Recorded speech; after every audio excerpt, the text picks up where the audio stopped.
Abra sua Bíblia em Atos capítulo 4 e o verso 12. Atos capítulo 4 e o verso 12. O sermão de hoje foi preparado para exaltar o nome de Jesus acima de qualquer outro nome. Não há outro nome superior a este. Não há outro nome mais forte do que este.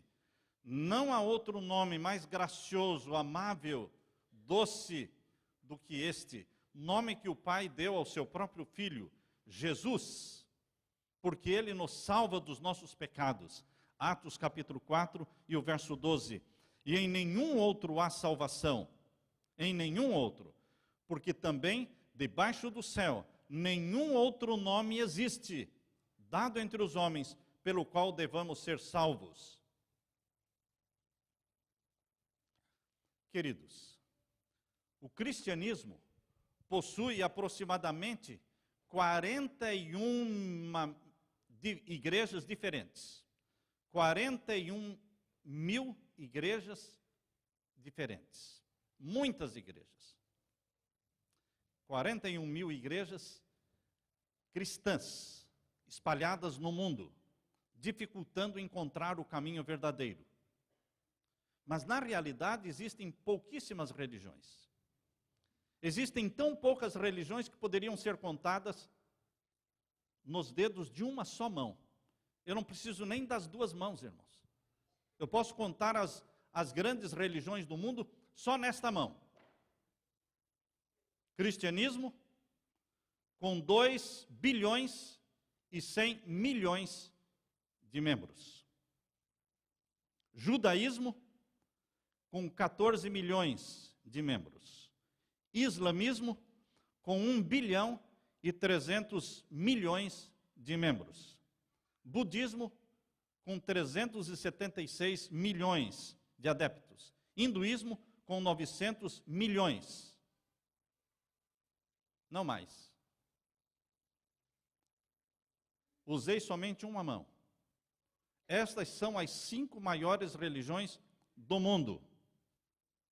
Podíamos acrescentar ainda o confucionismo, que era a religião praticada na China antes do budismo, porque o confucionismo iniciou na China, mas aí o budismo que começou na Índia não proliferou na Índia, mas proliferou na China, no Japão.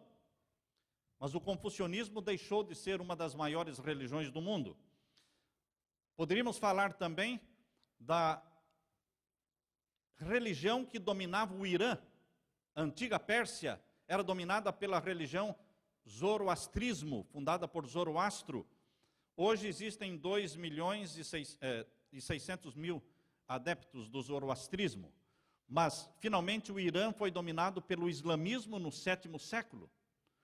E, desde então, a religião oficial do Irã é o islamismo. Estas são as religiões mais conhecidas e praticadas no mundo, irmãos. O cristianismo tem como símbolo a cruz do nosso Senhor Jesus. O judaísmo tem como símbolo a estrela de Davi. O islamismo tem como símbolo a lua, a meia-lua. O hinduísmo tem como símbolo o sol.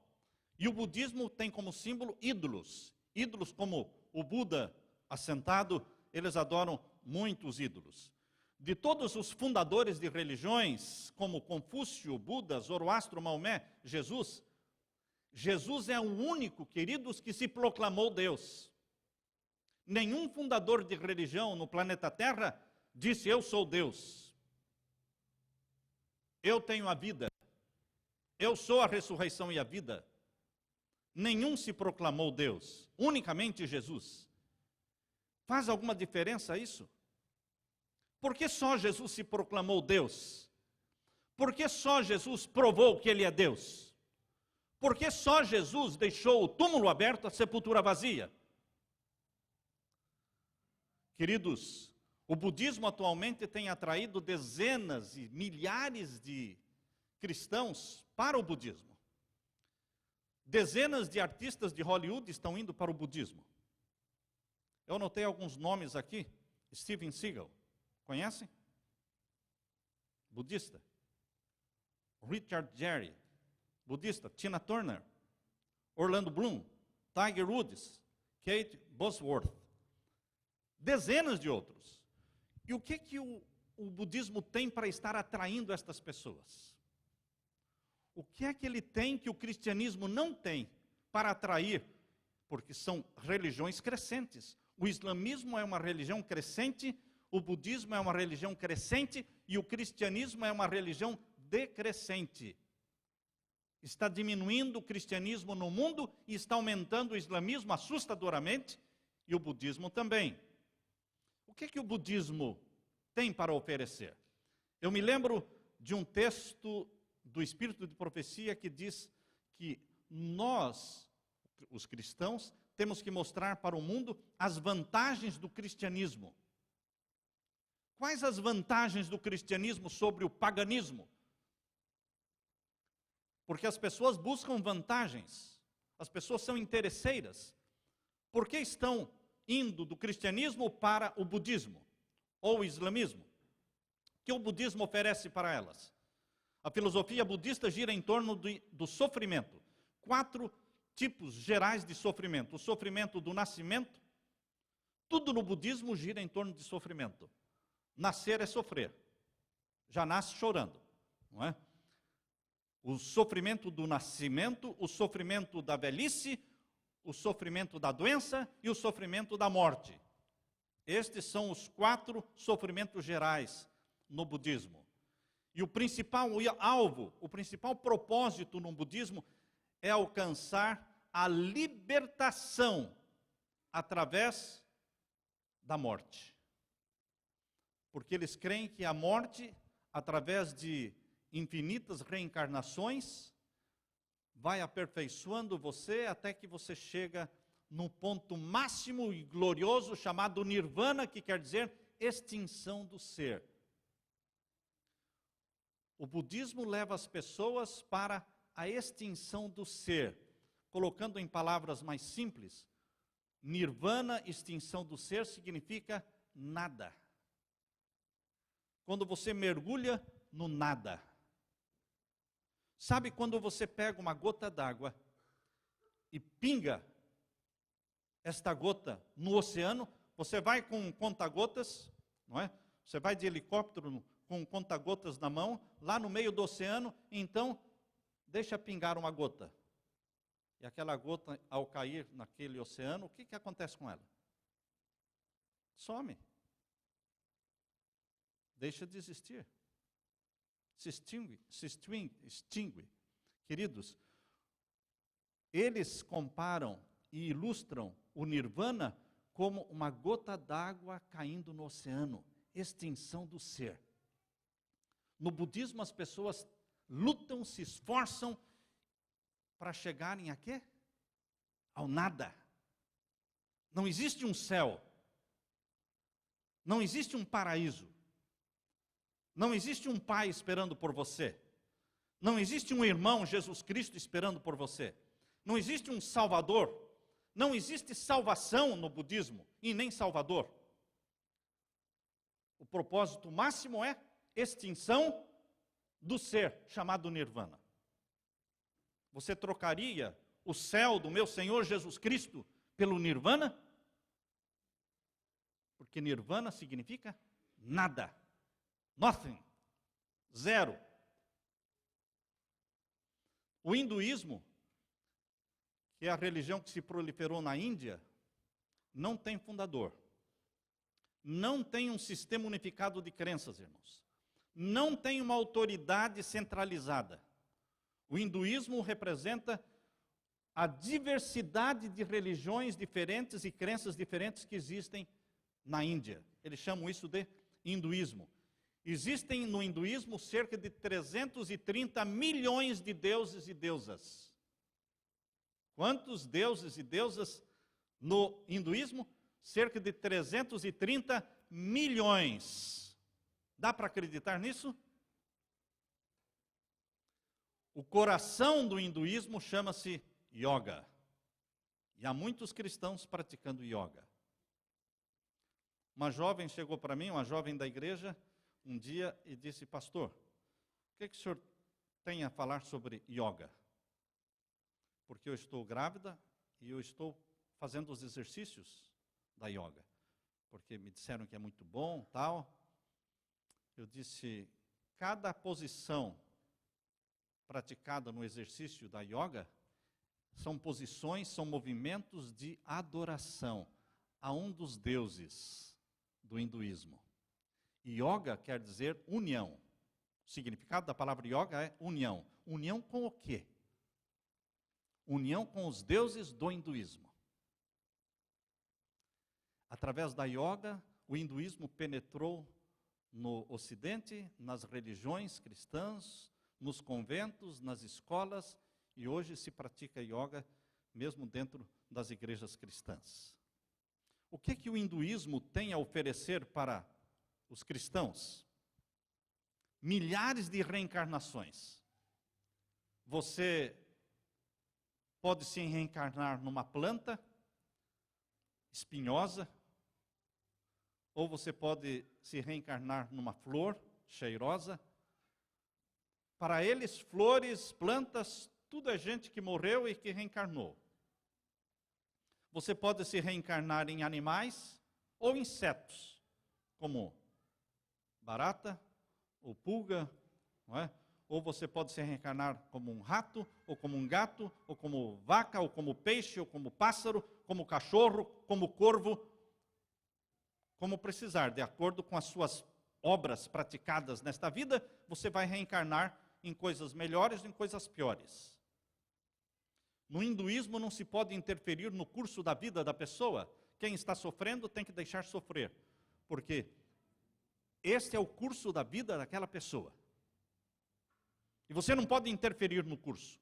Você não pode praticar misericórdia e caridade para tirar aquela pessoa daquela situação miserável de doença, ou de miséria, ou de fome. Tem que deixar que ela siga o seu curso, porque senão na próxima reencarnação fica pior para ela.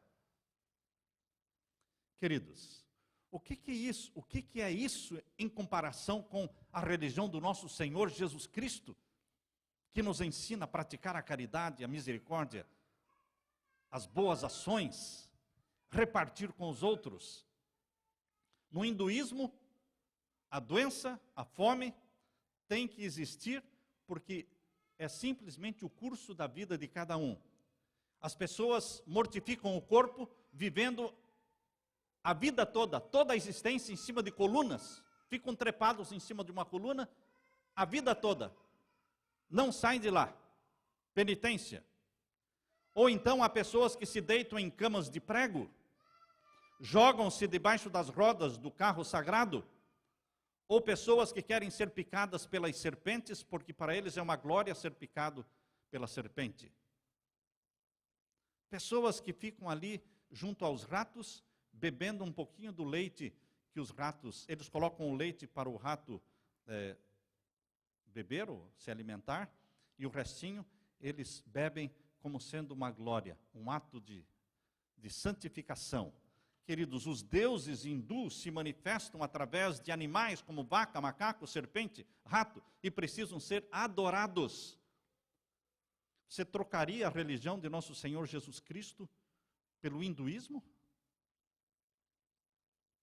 Pelo budismo? Você trocaria o céu, que a Bíblia fala, onde existe o Pai, Filho e Espírito Santo, a Nova Jerusalém, esperando por você, pelo nirvana? Você vai trocar pelo nirvana, que é como uma gota d'água caindo no oceano, sumindo, se descaracterizando? Assim como no budismo, também no hinduísmo, não existe paraíso, e o alvo final no hinduísmo é a libertação através de interminas e infinitas reencarnações. Quando você perde a sua identidade e se torna um com o universo. O islamismo é a segunda maior religião do mundo. É a que mais cresce no mundo, islamismo. Hoje está com 1 bilhão e 200 milhões de adeptos. O islamismo começou com Maomé no 6º século. Maomé nasceu em 571 na cidade de Meca. Não sabia ler nem escrever. Teve algumas visões e eles escreveram o Alcorão, que foi ditado por ele para que as pessoas escrevessem. No Alcorão, Maomé limitou o número de esposas para cada homem. Que pena, né, irmãos? Maomé limitou 4 esposas para cada homem. Mas ele tinha 28. O que você acha disso? É uma religião que surgiu no 6º século.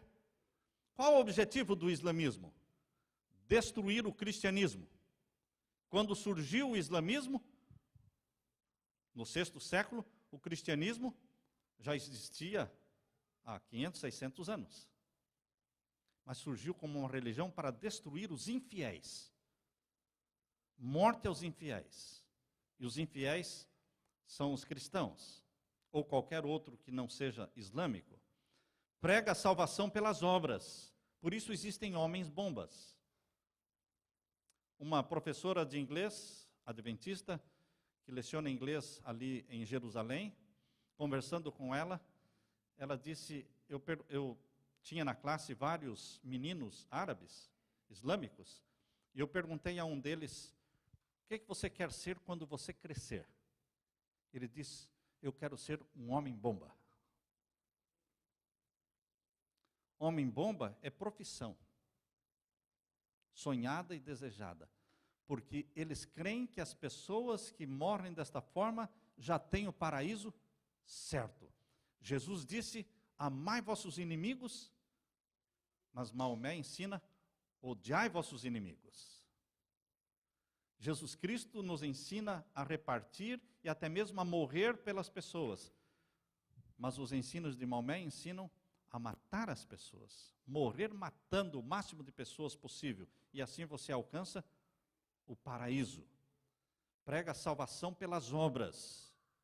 Queridos, o Alcorão ensina que Jesus não morreu na cruz e que Alá, o Deus do islamismo, não tem nenhum filho. Em meio a estas 5 principais religiões do mundo, irmãos, budismo, hinduísmo, islamismo, judaísmo, cristianismo, o cristianismo se destaca como a religião do amor, misericórdia, perdão, o amor a Deus e amor ao próximo. A religião de nosso Senhor Jesus Cristo está fundamentada no amor. Porque os 10 mandamentos da lei de Deus não são outra coisa, senão a expressão do amor a Deus e a expressão do amor ao próximo. Jesus disse, amai vossos inimigos, bendizei os que vos maldizem, fazei bem aos que vos odeiam e orai pelos que vos maltratam e vos perseguem. Mateus capítulo 5, verso 44. Alguém vai dizer, qualquer outra religião dirá, isso é religião do outro mundo. E é mesmo. O cristianismo é uma religião de outro mundo, porque foi criada por Jesus Cristo, ela veio do céu e nos ensina a amar a Deus sobre todas as coisas, e ao próximo como a nós mesmos. Você diria, queridos, que o cristianismo é uma religião celestial, desceu do céu, nasceu no coração de Deus, e só Jesus pode nos capacitar a amar desta forma. A religião fundada por Jesus explica de maneira inconfundível o conceito do que é pecado. Em nenhuma outra religião existe o conceito do que seja pecado. Mas o cristianismo diz, pecado é transgressão da lei. 1 João 3,4. Nenhuma outra religião ensina que o pecado pode ser expiado e perdoado através da fé e da graça. Não, só o cristianismo. As outras religiões ensinam que a pessoa, para se libertar do senso de culpa, dos sofrimentos, ele tem que mortificar o corpo, ele tem que deitar numa cama de prego, ele tem que viver uma vida de sofrimento para se libertar. Mas o cristianismo ensina o quê? Perdão. Perdão é uma palavra que pertence ao cristianismo. Nasceu na mente de Deus a palavra perdão. E perdão vem embebido no sangue do nosso Senhor Jesus Cristo. Sabem, queridos, a religião de Jesus ensina o perdão através do sangue, o sangue do Cordeiro derramado na cruz do Calvário. No jardim do Éden, Deus exemplificou o que é perdão. Quando Adão e Eva pecaram, eles não morreram, um cordeiro morreu. Perdão implica na morte de um substituto. Se eu recebo perdão, é porque alguém pagou o preço daquele pecado. E esse alguém que pagou o preço dos nossos pecados chama-se Jesus, o Cordeiro de Deus que tira o pecado do mundo. Portanto, está explicado na morte do primeiro cordeiro, quando Adão pecou. Quando Jesus morreu na cruz, João Batista disse: eis aí o Cordeiro de Deus que tira o pecado do mundo. Perdão só existe no cristianismo, porque somente no cristianismo existe um Salvador. Percebam que o cristianismo, a religião de nosso Senhor Jesus, explica o que é pecado e mostra a solução para o pecado, que é o sangue de Jesus, que nos purifica de todo o pecado. Nenhuma outra religião do mundo oferece um Salvador. Só Jesus é Salvador, e Ele nos salva dos nossos pecados. Foi assim que Ele foi introduzido no mundo em Mateus, capítulo 1, verso 21.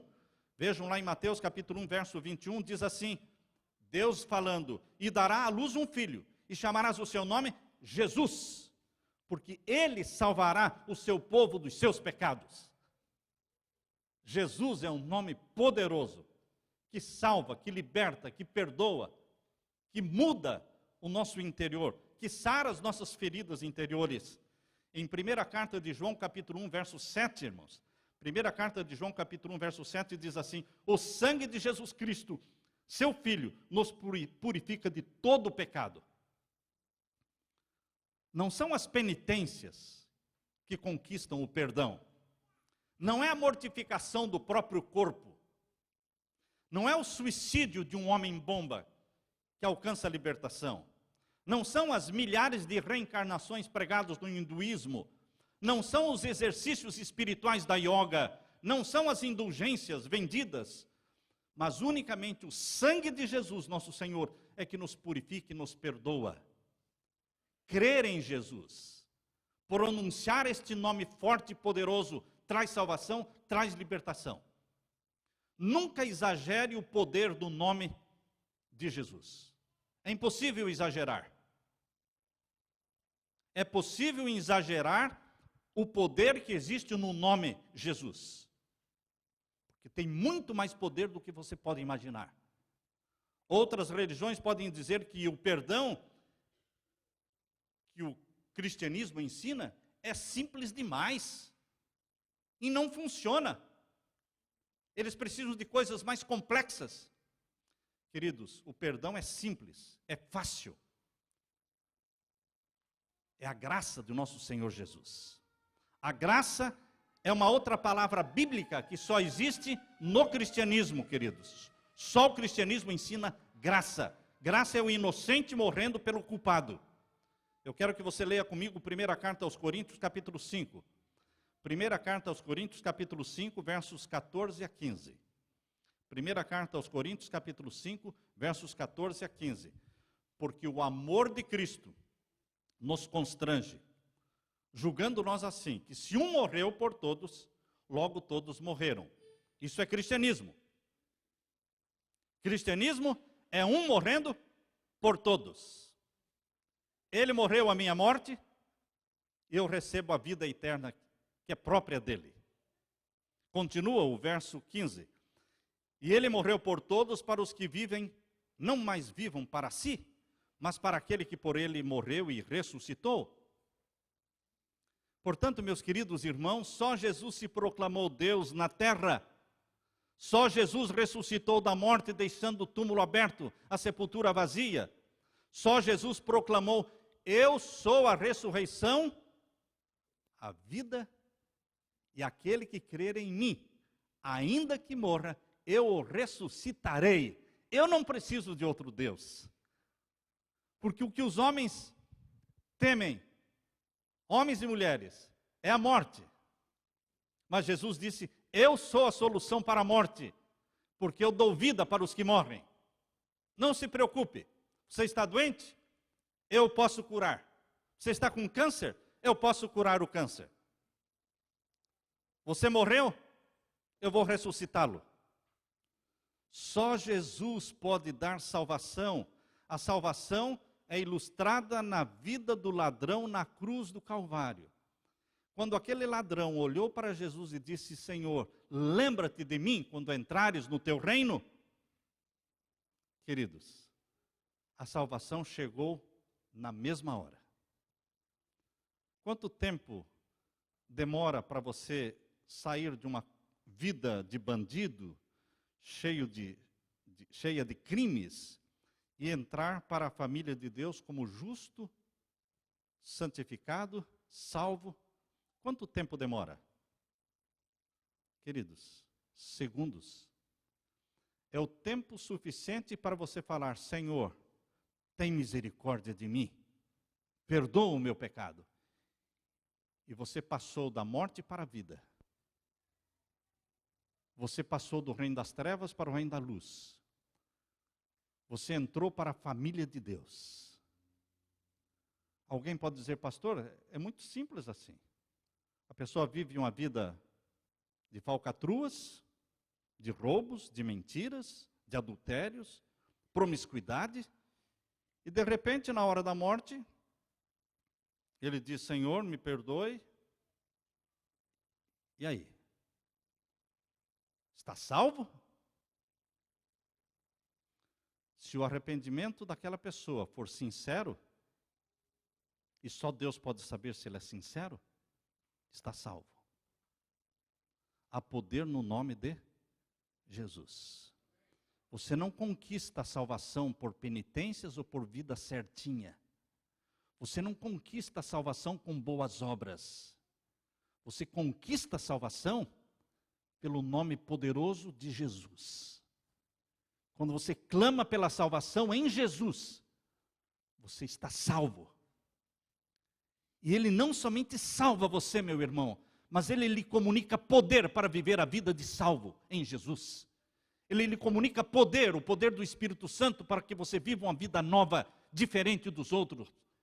Poder para curar as suas feridas. Queridos, há poder no nome de Jesus. Atos capítulo 4, verso 12, o verso que nós lemos inicialmente. E em nenhum outro há salvação, porque também debaixo do céu nenhum outro nome há, dado entre os homens, pelo qual devamos ser salvos. Gautama Buda abandonou o palácio onde ele vivia, rico, um pai rico, com uma esposa, com um filho, abandonou a sua jovem esposa, abandonou seu filho, abandonou sua casa e vagou pelas florestas, suportando muitos anos de aflição em busca da libertação do senso de culpa. E quando Buda era indagado pelos seus discípulos, muitas vezes fizeram esta pergunta para Buda: mas Buda, Gautama, o que vai acontecer depois que você morrer? O que acontece depois da morte? Ele dizia: não é hora da gente falar sobre isso. Vamos falar sobre outro assunto. Ele nunca soube responder o que acontece depois da morte. O hinduísmo não sabe o que acontece depois da morte. O budismo não sabe o que acontece depois da morte. Por isso eles inventam a história de que ficam reencarnando em boi, em rato, em insetos, em animais, em plantas. Mas na realidade, ninguém sabe. Porque só o cristianismo ensina o que acontece na morte. A Bíblia diz que na morte nós dormimos no pó da terra. A Bíblia diz em Eclesiastes capítulo 9, versos 5 e 6, os vivos sabem que hão de morrer, mas os mortos não sabem coisa nenhuma. A memória dos mortos está entregue ao esquecimento. Por isso Deus não é Deus de mortos, é Deus de vivos, porque os mortos não podem louvar a Deus e não podem louvar a ninguém. Os mortos não voltam. Por isso haverá uma ressurreição. E enquanto todos os que estão mortos se tornarem vivos de novo através da ressurreição, então cada um vai receber a recompensa em vida. A recompensa não é dada na morte, a recompensa é dada em vida. Para os que amam a Jesus, vida eterna. Para os que não amam a Jesus, morte eterna. Mas eles recebem a recompensa em vida, não na morte. O cristianismo explica com detalhes o que acontece depois da morte. E qual é o céu? O que é o céu? Existem capítulos inteiros na Bíblia explicando o que é o céu. O que é a Nova Jerusalém? Quantas portas? A cidade do Deus vivo. quem vai estar ali, que trono vai estar ali, quando é que a gente vai se reunir na Nova Jerusalém, de sábado em sábado, de lua nova em lua nova, para fazer o quê? Adorar o Pai, Filho e Espírito Santo, para comer o quê? Do fruto da árvore da vida. Queridos, a Bíblia explica com detalhes. O budismo, o hinduísmo, o islamismo, ninguém consegue explicar nada disso. Por que eu vou trocar o cristianismo, a religião do meu Senhor Jesus, por uma religião pagã? A religião de Jesus oferece perdão e cura. O Espírito Santo vem fazer morada em você e faz de você uma nova criatura. O que era ladrão, como Zaqueu, deixa de roubar e distribui seus bens aos pobres. A mulher que era uma prostituta, como Maria Madalena, se torna uma mulher de bem. O cristianismo muda, e muda na hora. Perdoa na hora. O cristianismo salva na hora. Em que hora você é salvo? Na hora em que você confessa o seu pecado, em nome de Jesus, você está salvo. A religião do meu Senhor Jesus Cristo, através do Espírito Santo, toma as coisas que são de Jesus e comunica para você. O Espírito Santo, enviado por Jesus, vai transferindo as coisas que são de Jesus para você. Vai mudando de arquivo, né? Ele tira da mente de Jesus, do HD de Jesus, e vai transferindo para o seu HD. Há uma transferência. É um download que o Espírito Santo vai fazendo da vida, da obra, do caráter, do temperamento, da mente de Jesus, meu querido, e você vai se tornando um homem e uma mulher chamados de cristãos, pessoas que se parecem com Jesus, porque falam e vivem como Jesus. A religião de Jesus ensina que Ele não só morreu para nos salvar, mas que Ele ressuscitou, subiu ao céu e voltará para nos buscar. Por isso, Ele é um nome acima de todos os outros nomes. Talvez você já conheça uma história daquele pastor adventista, Harry Rimmer. Harry Rimmer estava no Egito e ele, na sua viagem ao Egito, ele conheceu um oficial do governo maometano e começaram a conversar sobre a religião. E o Dr. Rimmer, adventista do sétimo dia, disse: nós cristãos cremos que Deus tem 3 revelações de si mesmo. Deus se revela através da natureza, através da Bíblia e através de um homem chamado Jesus. E o oficial maometano disse: nós também cremos no islamismo que Alá se revelou de 3 formas: através da natureza, através de um livro chamado Alcorão e através de um homem chamado Maomé.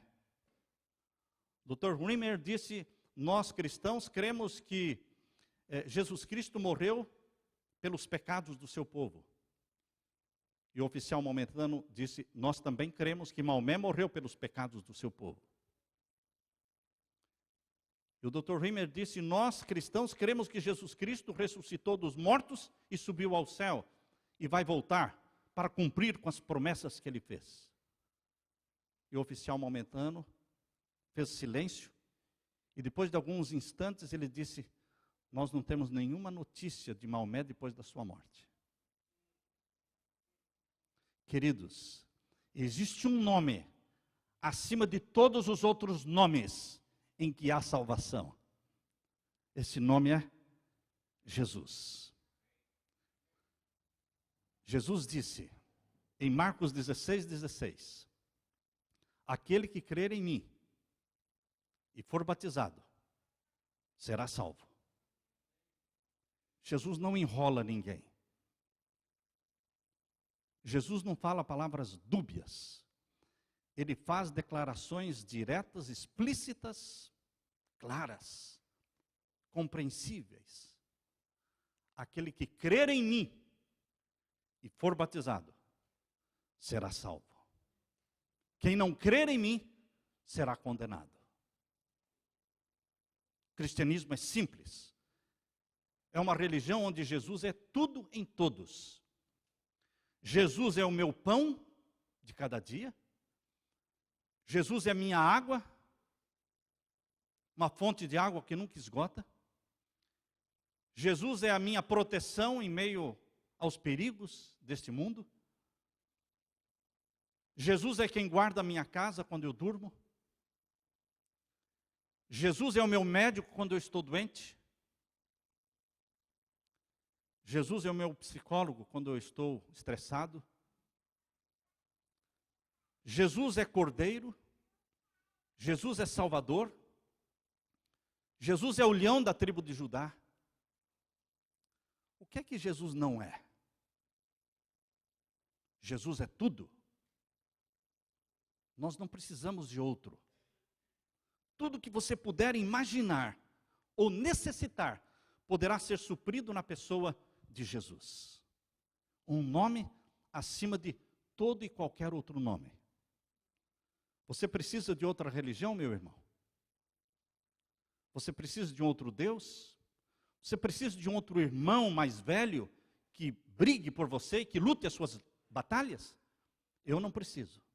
Estou feliz com Jesus, com o Jeová eterno, com o Espírito Santo. Abra o seu coração para Jesus. Confesse o seu nome cada dia. Pronuncie este nome forte e poderoso em que há salvação. Há poder no nome de Jesus. A libertação, a vida. Oh, que esperança